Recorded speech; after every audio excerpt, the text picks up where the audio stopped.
గతంలో ఎప్పుడూ జరగనట్టుగా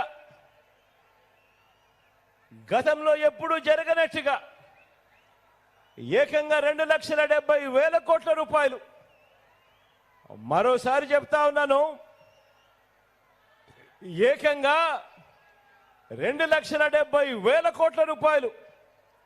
ఒక్క రూపాయి కూడా ఎక్కడ లంచం లేకుండా, ఎక్కడ వివక్షకు తావు లేకుండా నేరుగా బటన్ నొక్కి మీ బిడ్డ 130 సార్లు బటన్ నొక్కి నా అక్క చెల్లెమ్మల కుటుంబాల చేతికి అందించిన ప్రభుత్వానికి మద్దతుగా, మీ జగన్కు మద్దతుగా, మీ బిడ్డకు మద్దతుగా 2 బటన్లు ఫ్యాన్ మీద ప్రతి ఒక్కరూ నొక్కడానికి మరో 100 మందితో చెప్పి నొక్కించడానికి మీరంతా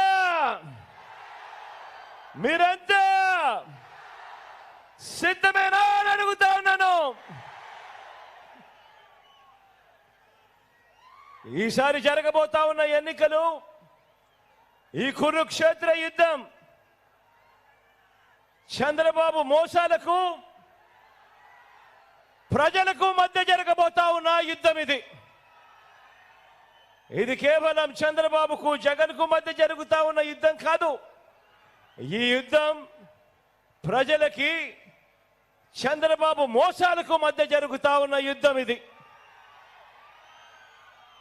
ఇది ఇంటింటికి పెన్షన్ అందించిన ప్రభుత్వానికి, దాన్ని ఆపిన బాబు దుర్మార్గానికి మధ్య జరుగుతా ఉన్న యుద్ధం. ఇది వారి మోసాలకి మనకున్న విశ్వసనీయతకు మధ్య జరుగుతా ఉన్న యుద్ధం. ఈ అబద్ధాల బాబుకు 2 వంతలు. ఒకరు దత్తపుత్రుడు, మరొకరు ఆయన వదినమ్మ. ఈ ముగ్గురు కలిసి రోడ్ల మీద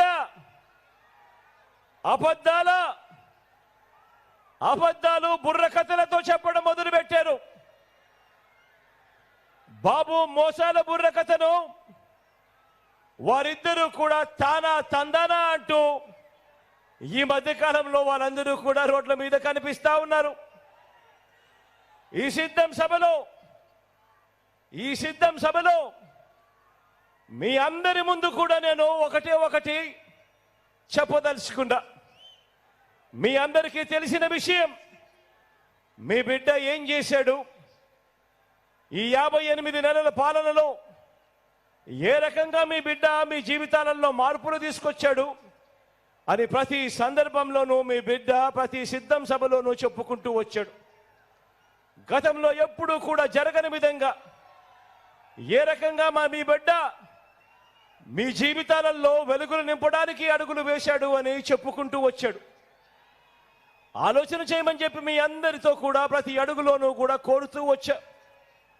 గతంలో ఎప్పుడు ఇంతకు ముందు జరగని విధంగా ఈ 58 నెలల కాలంలోనే ఏ రకమైన మార్పులు మీ బిడ్డ తీసుకొచ్చాడు అన్నది ప్రతి సిద్ధం సభలోనూ మీ అందరికీ కూడా చెప్పుకుంటూ వచ్చా. ఈరోజు నేను మీ అందరికీ కూడా ఒకే ఒక్క ప్రశ్న అడుగుతా ఉన్నాను. మీ అందరితో కూడా ఒకే ఒక్క అంశం మీద ఇంటికి వెళ్ళి ఆలోచన చేయమని కోరుతా ఉన్నాను. అదేమిటి అనంటే, మీ బిడ్డకు ఓటు వేయడము అనంటే ఈ 58 నెలలుగా మీకు జరుగుతా ఉన్న మంచిని మీరందరూ కూడా కొనసాగించేందుకు మీరు ఓటు వేస్తా ఉన్నారు అని దాని లెక్క. మీ బిడ్డకు కాకుండా చంద్రబాబు నాయుడు గారికి ఓటు వేయడము అనంటే దాని అర్థం ఈ 58 నెలలుగా మీకు జరుగుతా ఉన్న మంచిని మీరంతటి మీరే ఇక మాకు వద్దు అని మీరంతకు మీరే ఓటు వేసినట్టు అవుతుంది అన్నది కూడా గుర్తుపెట్టుకోమని కోరుతా ఉన్నా. ప్రతి ఒక్కరూ ఆలోచన చేయమని కోరుతా ఉన్నాను. ఒక నాయకుడు అనేవాడు ఎలా ఉండాలి అని చెప్పి మనమంతా కూడా కోరుకుంటాం. మనమంతా సినిమాకు పోతాం. సినిమాకు పోయినప్పుడు సినిమాలో హీరోని చూస్తాం, అదే సినిమాలో మనం విలన్ను కూడా చూస్తాం. ఫలాని వాడు హీరో అని చెప్పడు, ఫలాని వాడు హీరో అని మనకు తెలియదు, ఫలాని వాడు విలను అని మనకు తెలియదు. కానీ ఆ విలన్కున్న గుణగుణాలను బట్టి ఆ మనిషి విలను అని చెప్పి మనం అంతగా మనమే అంటాం. ఈరోజు నేను ఒకటి చెప్తా ఉన్నాను. 58 నెలల కిందట మీ బిడ్డ మీ అందరి ముందు నిలబడి మీ బిడ్డ ఫలానిది చేస్తాను అని చెప్పి మేనిఫెస్టో ఎన్నికల ప్రణాళిక తీసుకొచ్చి మీ బిడ్డ మళ్ళీ ఈరోజు 58 నెలల తర్వాత ఆ మేనిఫెస్టోను ఒక బైబిల్ గాను, ఆ మేనిఫెస్టోను ఒక ఖురాన్ గాను, ఆ మేనిఫెస్టోను ఒక గీతగాను భావిస్తూ మీ బిడ్డ ఆ మేనిఫెస్టోలో చెప్పినవి 99% వాగ్దానాలు అమలు చేసి మళ్ళీ మీ బిడ్డ మీ ముందర నిలబడి ఈరోజు మీ అందరి ఆశీస్సులు కోరుతా ఉన్న మార్పు ఒక్కసారి గమనించమని, ఈరోజు మీ అందరి ఆశీస్సులు కోరుతా ఉన్న మార్పు ఒక్కసారి గమనించమని, అదే ఈ కూటమిని ఒకసారి చూడమని అడుగుతా ఉన్నా. ఈ కూటమిని ఒకసారి చూడమని అడుగుతా ఉన్నాను. వారు చేసిన పనులను ఒకసారి గమనించమని చెప్పి కూడా కోరుతా ఉన్నాను. ఇదే కూటమి మీ అందరికీ గుర్తుందా? ఇదే కూటమి 2014లో ఒక్కసారి ఫ్లాష్ బ్యాక్ లేకపోదామా? ఇదే కూటమి గుర్తుందా? ఈ ఫోటోలు గుర్తున్నాయా? ఇదే చంద్రబాబు, ఇదే ఢిల్లీ నుంచి వాళ్ళు తెచ్చుకున్న మోడీ గారు 2014లో ఇదే మేనిఫెస్టో అని చెప్పి రంగురంగుల కాగితాలతో, రంగురంగుల ఆశలతో, ప్రజల జీవితాలతో చెలగాటలాడుతూ వీళ్ళు ఇదే మేనిఫెస్టోలోని ముఖ్యమైన అంశాలు అని చెబుతూ ఇదే చంద్రబాబు నాయుడు గారు సంతకం పెట్టి ఇదే మోడీ గారి ఫోటోతోనూ, ఇదే దత్తపుత్రుడి గారి ఫోటోతోనూ ప్రతి ఇంటికి ఇదే పాంఫ్లెట్ పంపించి ఈ పాంఫ్లెట్లో ముఖ్యమైన అంశాలు ఎక్కడ మీరు మర్చిపోతారేమో అని ఈ పెద్ద మనిషి చంద్రబాబు నాయుడు గారు అప్పట్లో టీవీలలో, పేపర్లలో ఊదరగొట్టారు అడ్వర్టైజ్మెంట్లతో.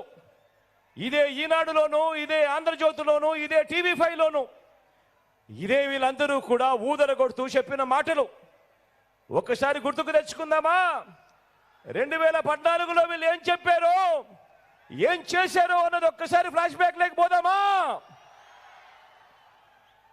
ఇదే చంద్రబాబు నాయుడు గారి సంతకంతో, ఇదే వీళ్ళ ముగ్గురు ఫోటోలతో ముఖ్యమైన అంశాలు అని అంటూ ప్రతి ఇంటికి పంపించిన ఈ పాంఫ్లెట్లో వీళ్ళు చెప్పిన అంశాలు